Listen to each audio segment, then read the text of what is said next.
Šeit mēs parādīsim aeroka instrumentus, kas būtiski atvieglos mājas būvniecību no aeroka blokiem. Aeroka vadule, jeb līmes kaste.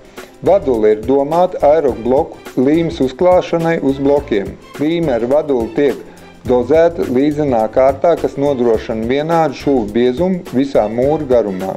Sevišķi labi izmantojam garu un taisnu sienu mūrēšanai. Visiem blokiem ir atbilstoši platuma vaduls.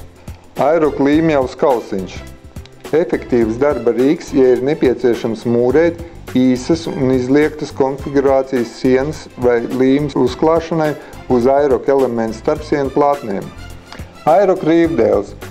Bloku virsmas ieteicams noslīpēt ar rīvdēli pirms katras nākošās bloku rindas līmēšanas, arī pirms špaktelēšanas un apmešanas darbu uzsākšanas. Aeroka rīve ir profesionāls instruments, kas paredzēts liela apjoma darba virsmas apstrādē, kā arī dažādu formu izveidē no aeroka blokiem.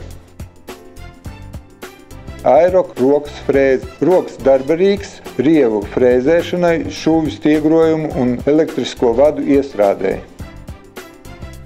Bloku zāģēšanai ar rokas zāģi iesakām izmantot speciālu aeroka leņķa mēru. Ar šī instrumenta palīdzību var nozāģēt precīzi bloku 90 grādu leņķī.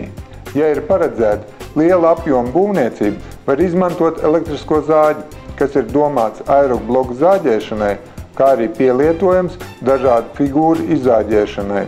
Bet, lai pātrinātu instalāciju iestrādi, var izmantot elektrisko rokas frēzi.